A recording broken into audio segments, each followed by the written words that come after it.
There's a very big mountain that we can see right behind us over there. Mm-hmm. I used to live in the foothills of that mountain over there. Helen Cruz has lived in Grants Pass, Oregon since she was 4 years old. They call it Devil's Slide. Devil's Slide? Yeah. And it was quite the trek up there. You know, I used to walk the railroad tracks, and then I'd have to hike about a mile up it to be able to get into my camp. And then when I got a job, I had to come down off the mountain because it was getting, you know, I'm not young in age anymore. And it was getting a little bit hard to be able to trek that, so. On and off for the past few years, she's been homeless. Before that, you know, I had a bit of a struggle growing up.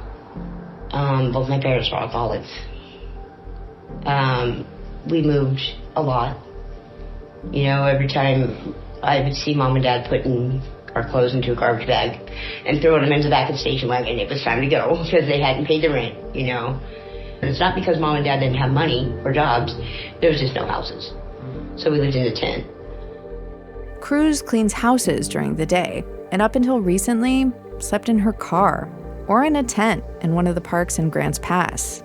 I kept my surroundings clean. I was on top of everybody in the parks that were, you know, camping there as well. I would get up every morning and I would, like, literally go tent to tent and just make sure that everybody had their stuff organized and had it, you know, dealt with. When you live in a tent, even if I do get food stamps, you have to buy every single day because you have no way to cook. Mm-hmm. You know, I can't go and put something in my refrigerator to keep it good. And if you're living out there, you're not allowed to have an ice chest because if you do, it's considered scattering rubbish and they'll give you a ticket. And that's just what happened. Cruz and her partner each received a series of tickets, including 2 separate $295 citations for camping in parks, followed by an exclusion order, kicking them out of Morrison Park, the park they were sleeping in at the time. Well, they took everything I owned that was in my tent, rolled it up, broke all my tent poles and everything, just rolled everything up, drug it down the pathway, threw it in the back of their police truck, took it down to the cop shop, and told me I could come and get it there. I was overwhelmed and emotional. It still makes me mad to this day. They took everything I owned, you know, and I had important papers. I had personal pictures in there. I had, you know, just things that I can't afford to put in storage. I don't have the money to do that.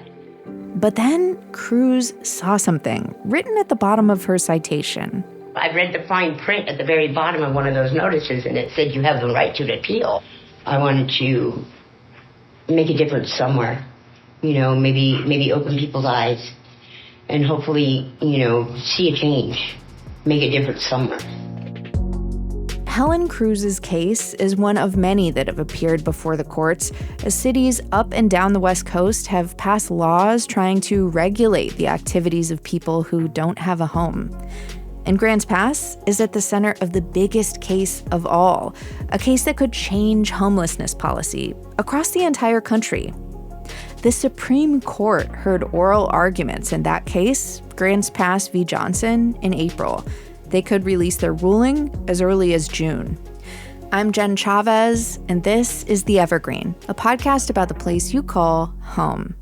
Today, I'm going to hand the show over to Jeremiah Hayden, a reporter from Street Roots newspaper. He's spent some time in Grants Pass and went to D.C. to cover oral arguments in the Supreme Court.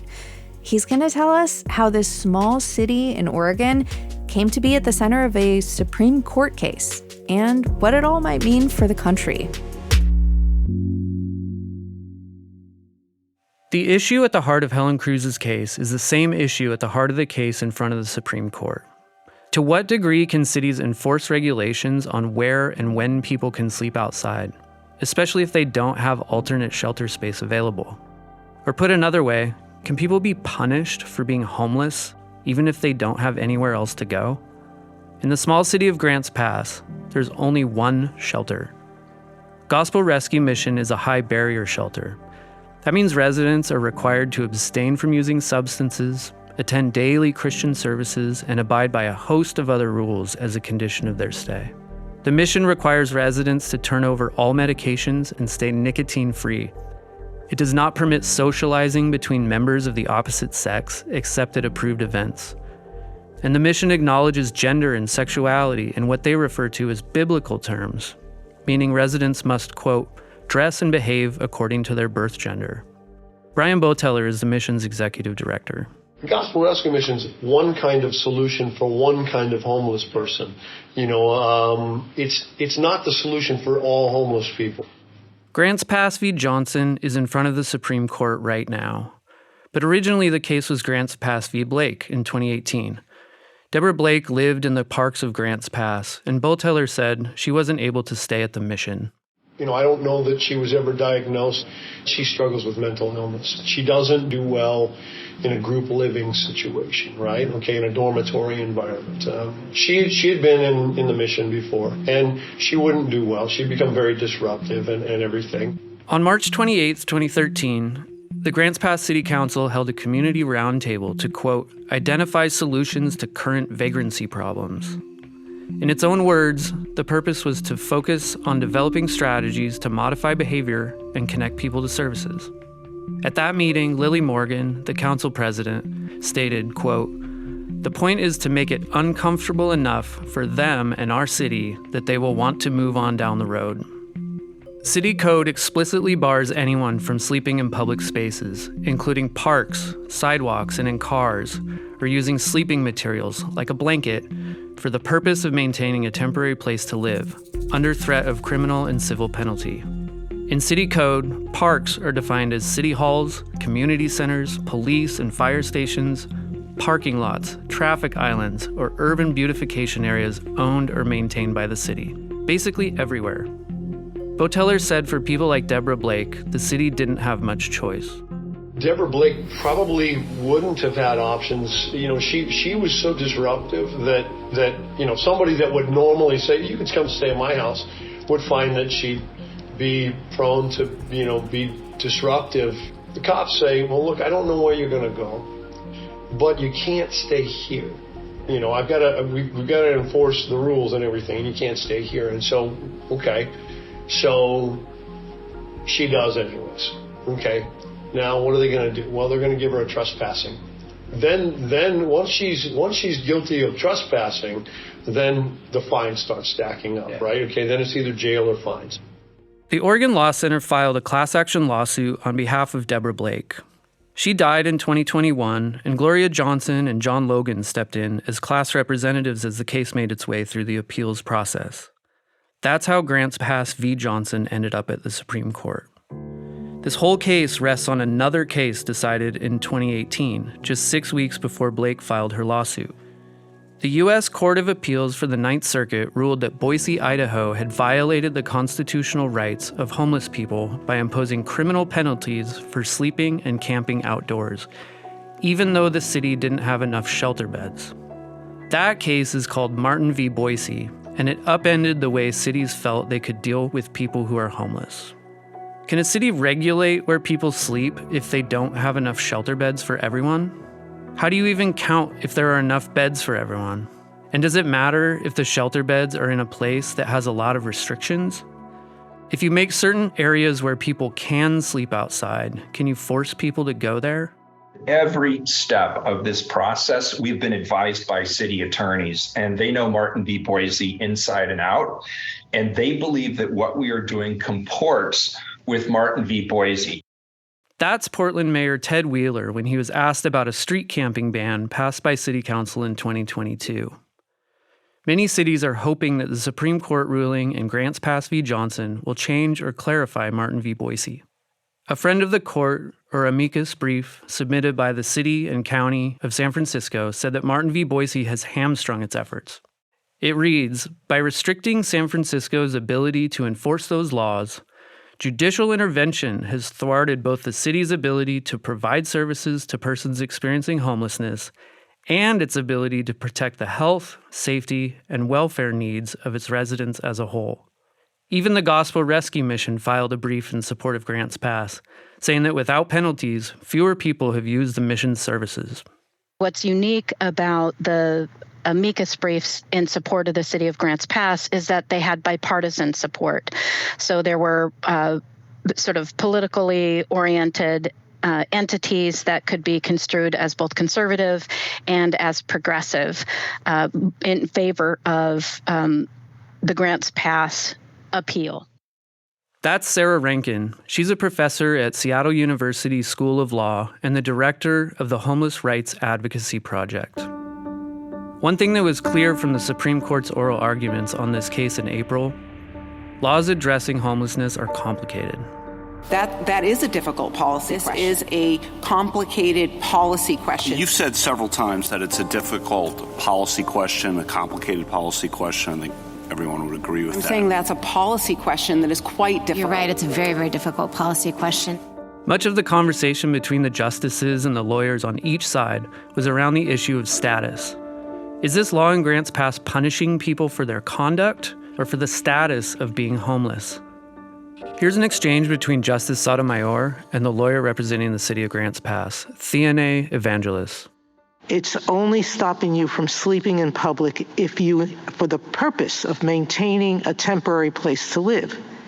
And the police officers testified that means that if a stargazer wants to take a blanket or a sleeping bag out at night to watch the stars and falls asleep, you don't arrest them.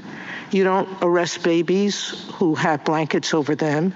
You don't arrest people who are sleeping on the beach, as I tend to do if I've been there a while.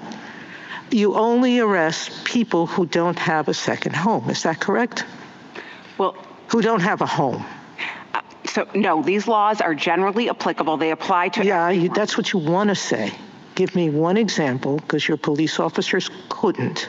And they explicitly said, if someone has a home, and is out there and happens to fall asleep, they won't be arrested. Fall asleep with something on them. Well, Joint Appendix, page 98, is one example of a citation issued to a person with a home address. But more importantly, I think what we're getting at here is that these laws regulate conduct of everyone. There's nothing in the law that criminalizes homelessness. That's what you say, but if I look at the record and see differently. The justices spent a lot of time asking about status versus conduct. They were also trying to understand how you define status. Can it be something that is voluntary?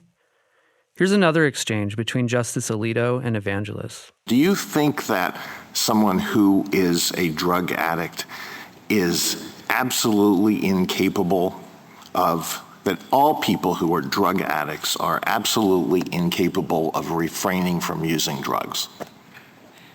I think that for some that may be true, and for some perhaps they can abstain, but that's a question of free will and agency that's true of every law and what conduct we choose to regulate.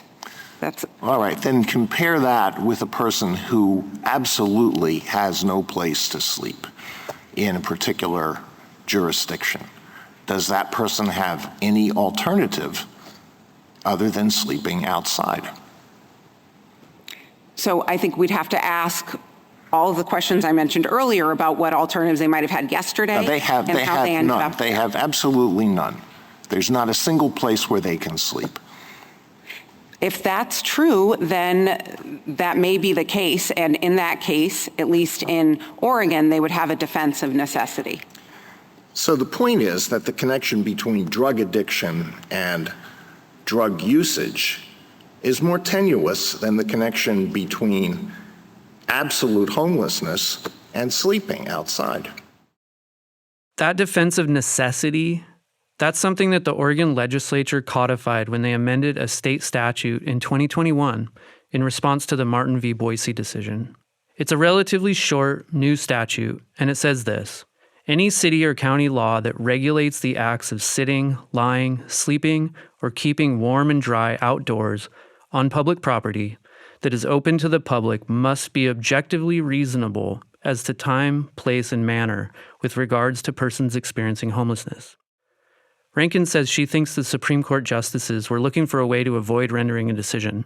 They were leaning towards something called constitutional avoidance. They want to avoid ruling where it's not necessary, and they'd like to see if there's a way to avoid rendering a decision in this case. And if the Oregon's necessity defense could apply, then they can stand back and say, our review was improvidently granted, and, we declined to render a decision here. And a number of justices were signaling their interest in taking that approach. But she thinks the strict nature of Grants Pass's ordinance makes it an outlier.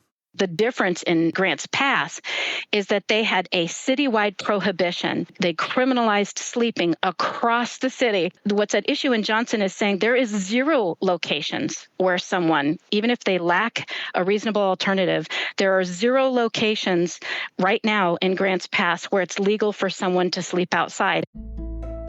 Right now, those strict ordinances are not being enforced in Grants Pass. The city has been under an injunction since 2020, while the case made its way through the court system. Instead, there are fines. Currently, people living in Grants Pass city parks are required to move every 72 hours. Police officers come to parks every Monday and Thursday, hand out 72-hour eviction notices, and give $295 citations for something called scattering rubbish. Left unpaid, fines for violating camping ordinances increased to $537.60. Helen Cruz received these fines, in addition to the park exclusion order, the one that she appealed. And what they would do is they would come around every 3 days, and they would give you a citation. You'd have to drop it, move your camp. My tickets were for scattering rubbish, illegal camping in the park. They would ticket me when I wasn't even there. They would just write it out. Vigilante groups started harassing homeless residents, calling themselves park watch groups. According to some homeless residents I spoke to, they show up at the parks, slash tents, empty shampoo bottles, and scatter belongings.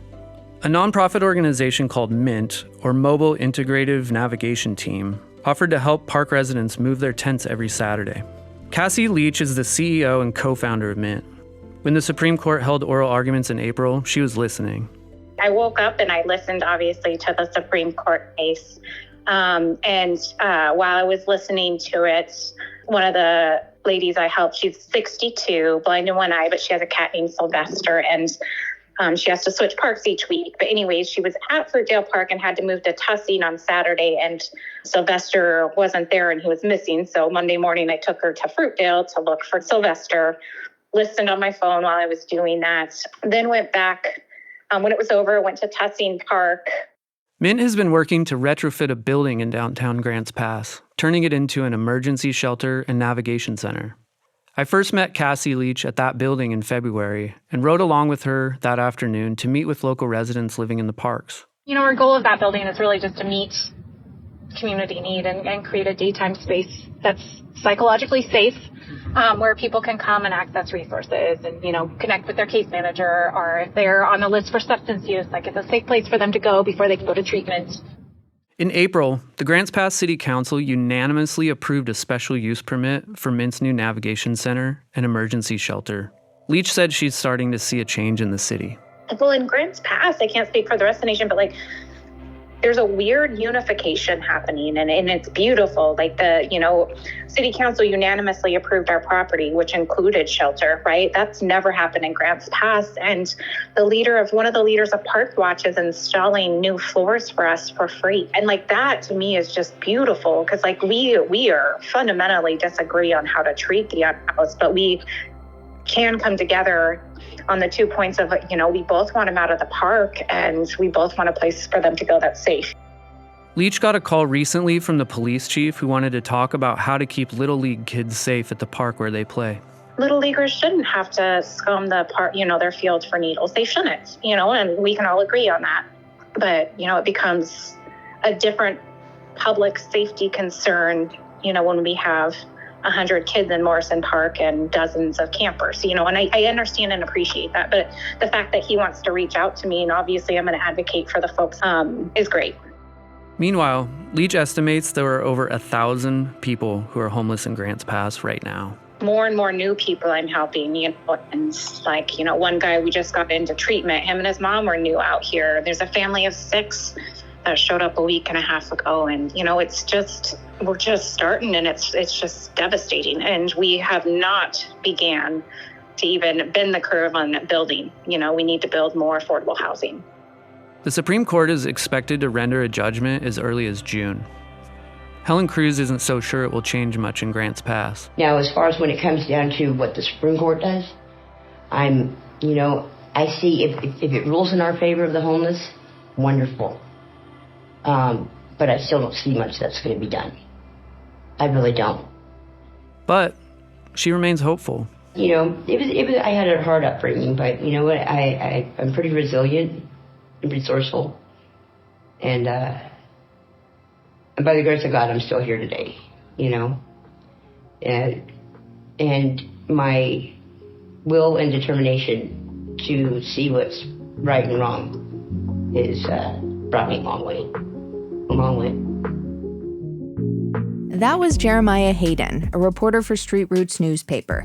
You can read more of his reporting on this at opb.org. And join us next week to hear about Portland's largest city-run outdoor homeless shelter, which was put forward by Mayor Wheeler specifically to get around some of the issues raised in Martin v. Boise. Thank you for listening to The Evergreen, a podcast from OPB. If you're here listening right now, you are a part of our brand new podcast family. Help us grow by leaving a review on your favorite podcast app. Follow us there, and hey, tell your friends. Stephen Cray engineered this episode.